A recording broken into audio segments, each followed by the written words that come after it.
We've been talking tactics, game theory, narrative, building a social community, that aspect, that focus of the hobby. But what about business theory? What about exploring the game from that side, exploring the hobby, in this case, wargaming, from that perspective?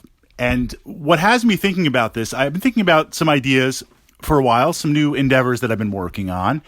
And as of this podcast post date, what has been going on in the Battletech community. I'm going to use Battletech as an example because I love Battletech, but also it illustrates this, I was going to say thought process, the questions that I've been asking myself perfectly at this moment. And I'm going to summarize it a little bit so this way, as this podcast ages in my archives, we have that context without having to go elsewhere. So this idea right now, if we're looking at business theory in terms of the gaming community, looking how far out, 5 to 10 years out. So should we be planning right now at this moment, the goal, the moving target is 5 years out. And then when we arrive at that perspective 5 years, the next target is 5 years even further out. Beyond that, 10 years, I think that's too far out, but 5 years. And I say that because I ask, if you are looking to develop a brand, if you're looking to develop your own war game, gaming system, that perspective, models are shifting fast. I hate to use the term disruption, but more importantly, I think many of the old models are just not going to work anymore. And those that do work are simply, like Games Workshop, brute force alone. You know, you're the 10,000 pound force in the room, and just by market share and massive spending, you're able to outspend everybody else. So that model is clearly working, but the effort and the monolithic force behind it, is that really practical for someone like you and I? Think about when Games Workshop was starting years and years ago, and it was Citadel Miniatures, and it's just one store and one area, kind of that approach then versus now. So once you become powerful enough, certainly you can dictate the market. Okay, as a background to understand where I'm going with this stream of thought, the questions that I'm asking myself.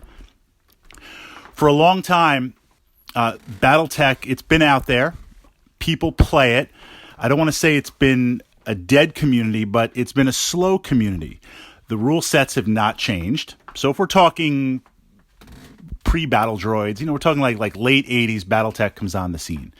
Yes, there's content. Yes, it moves out Inner Sphere, Clans, Jihad, Dark Age. The timeline advances, but the rules are the same. And the biggest change we got a few years ago was Alpha Strike, a way to kind of streamline and play Battletech quicker. And I do love Alpha Strike for a small, compact game. But compare that to something like Games Workshop, where every 3 years, complete new rule set by complete new models, completely new experience. So Battletech has been unchanged. The models exist. For a long time, they were through the starter set. For a long time, they were through Metal Sculpts.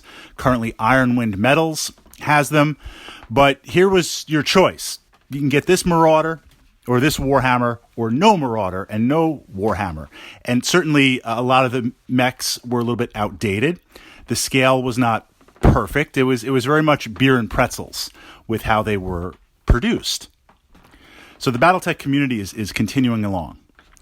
And now Catalyst, reviving Battletech, and I want to give massive credit to Catalyst, not only with the Game of Armored Combat starter sets, which in my mind, absolutely the best starter sets that are out there.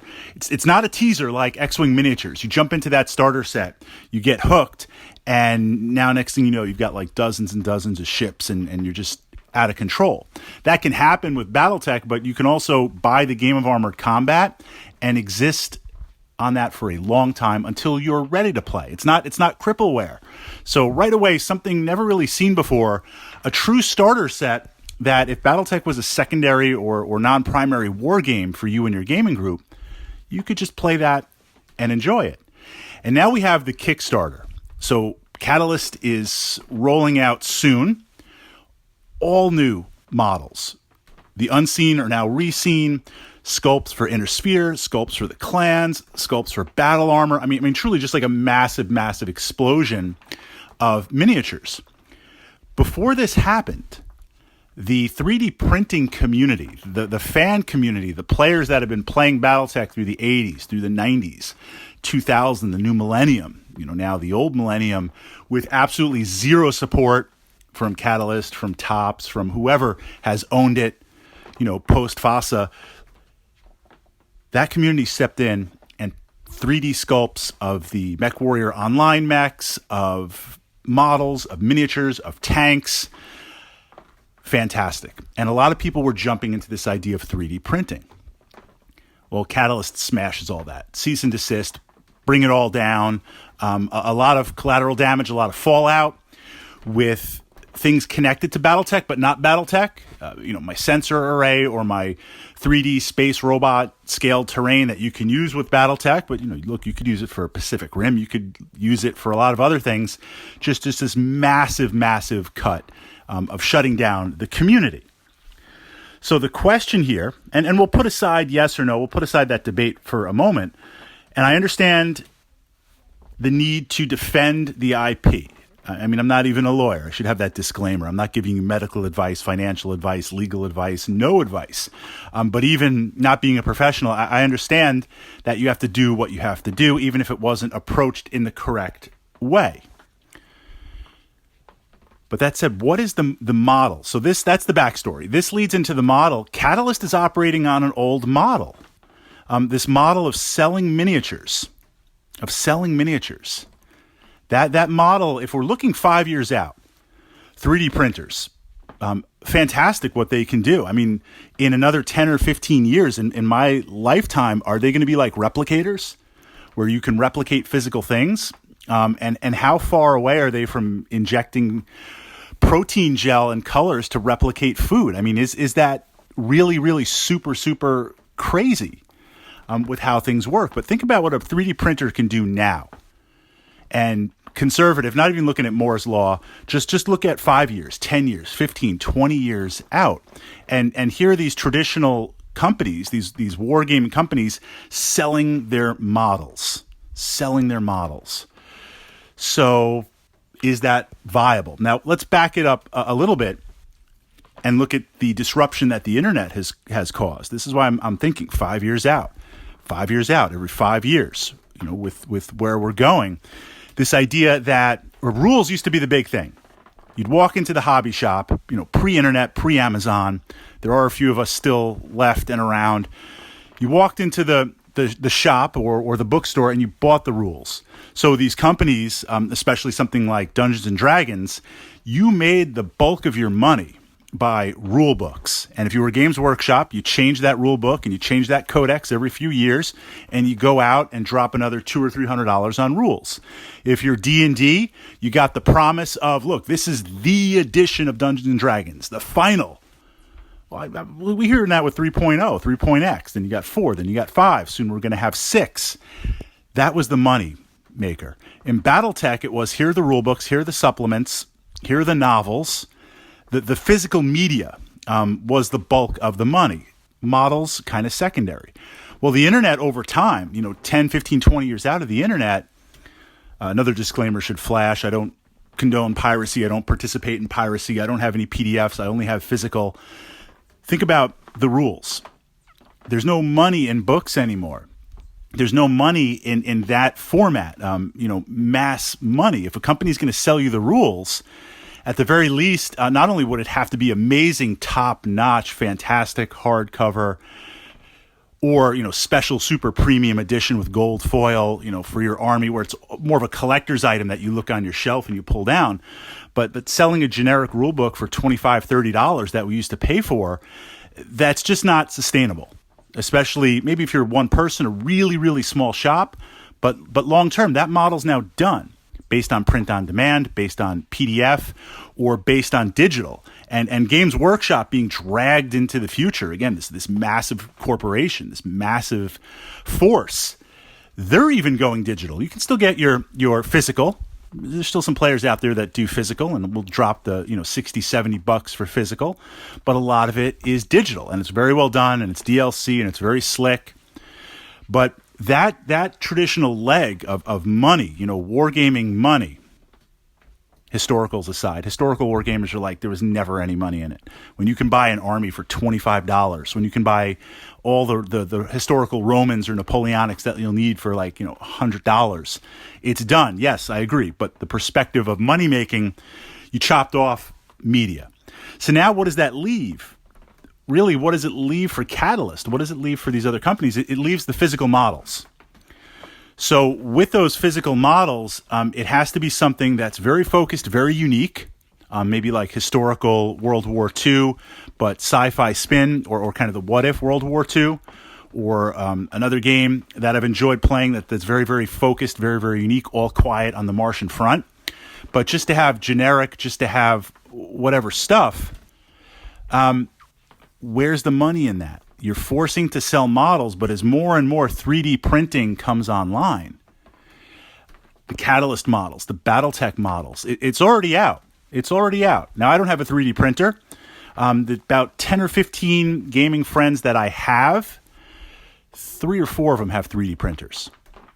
When that becomes common, when that becomes mainstream, and we're all printing our models, that pulls that out, especially with the collaboration, alternate sculpts. When I can go in, and it will happen, that I can say, I want this Locust variant, I want this Archer variant, I want this variant.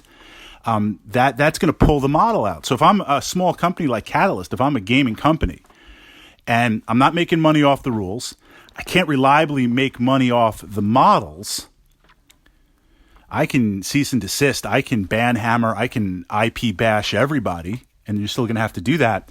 But how are you going to stay in business? As a hobbyist, how are you going to stay in business? Now, maybe that means war games do go the way of historicals, where it's entirely community-based, and some people make a little bit of pocket money because they're producing their own model lines. Again, we see this with historicals. But if you're like, I want to build a business model, I want to make this passion, I want this to be a source of income so I can just spend it on more models, we're going to need something bigger. We're going to need something 5-10 years out.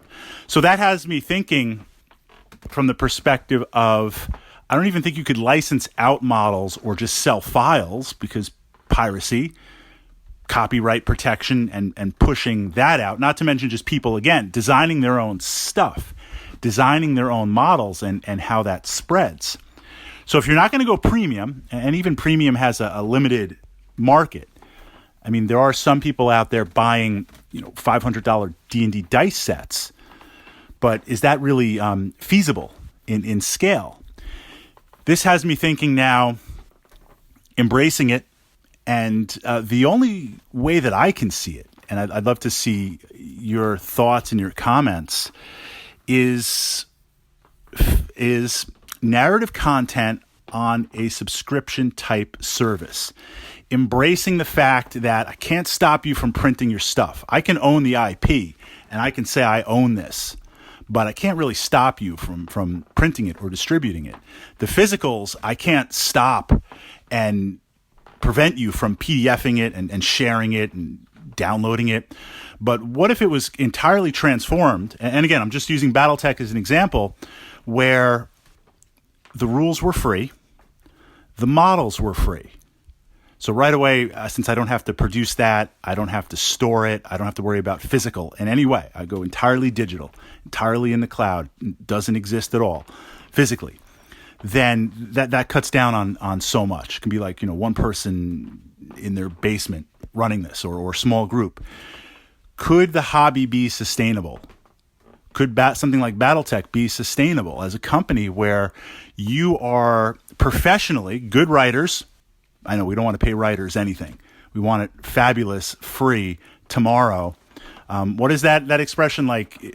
Fast, professional, and cheap. Pick two. You can't have all three. Everyone wants all three for a writer. But if you had an amazing writing team, you had an amazing digital content team, if in terms of BattleTech, it was like, hey, here's a monthly BattleTech scenario. Here's a mission. And here's the models that go with it that you can print. And here's a little 3D terrain piece to print. that subscription service, that DLC, that's what you push out. That's the model. There's nothing physical anymore. I think as a hobby, we've moved beyond physical. We've moved beyond it. Embrace the subscription service, embrace the community, embrace the narrative, embrace that, grow that aspect of the hobby where you have players, and yes, there will be a lot of players that just get the content from somewhere else and port it out. Never going to be able to stop that, especially as distribution means become even more stratified and unstoppable. It's like Pandora's box. It's open. There's no closing it. But if I sold you an experience or a subscription service, even better, $5 a month, you just get this content delivered.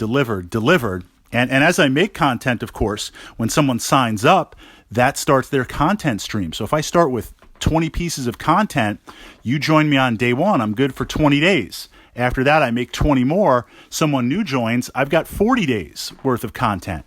20 days after that, I've got 60 days worth of content. Someone joins them, they're 60 days behind. So you're going to have a content stream that is just going to push out, just pushing the physical, just pushing it out that way. And I also see on that model having this idea of supporting local stores, supporting local events, gaming kits. I mean, Fantasy Flight does that 100% correct in pushing it out, because that grows into the community.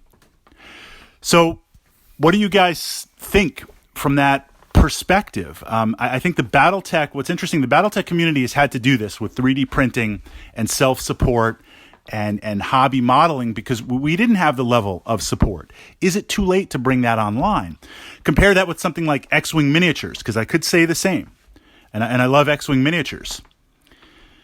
I'm buying the ships because nobody's printing the ships. There's a few people modeling the ships, working on the ships, but doing custom ships. I still want my Nebulon B. At some point, that's got to happen.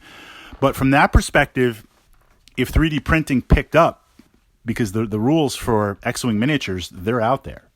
They're given away. You can actually download the rules. So all I need are the dials and some tokens and the movement trays, the movement templates. If people started now just mass printing the ships, if I could just mass print them and do that, then why am I spending like $15 a ship? Why am I going out in that direction?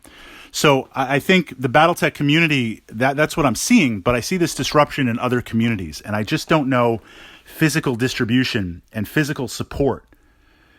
Rules are dead. You're not making money off that and books. The actual models, is that going to change looking 5 years out? A little bit of game theory, a little bit of game thought. Would love to hear your thoughts on it. And certainly something like Games Workshop. You know I love Warhammer 40K. Kind of sad face, Blackstone Fortress is coming to an end soon. Hopefully we'll get a reboot of Silver Tower or Quest on that side, although I'd be up for another 40K. The Games Workshop train, their rules are premium, but a lot of people are buying digital. You know, then you get something like, wait, I'm paying $20 for digital? And I know a lot of time and energy and effort went into it, but people don't see that. I mean, I've been involved in writing projects. I've been involved in creative projects, both as a PM and also as a creator. So I know the time and love that goes into it. But the great masses, they just see a flat digital file and they're like, it should be free. I'll give you $1 for it, if that. So you can fight against that current, and Games Workshop has enough. But I see even that eroding.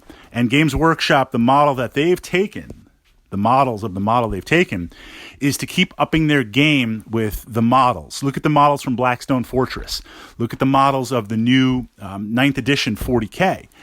They're fantastic. They're out of the scope of 3D printers for now. And Battletech isn't. For now. And as those printers catch up, Games Workshop is going to have to introduce more and more greater and greater, more intricate molds and sculpts and kits and machinery on that end just to stay ahead. Or they're going to have to change that. And there are people printing their own 3D models for 40K. There are people out there replicating the China Forge, replicating the Forge world. That I saw a Titan the other day. It wasn't even China Forge. It was 3D printed. And I'm like, I can't tell the difference. with it. So that does exist silently in the 40K community. Games Workshop, by their momentum, is able to stay ahead. When does it become not profitable to keep up? Your thoughts on the game business theory side of the hobby equation.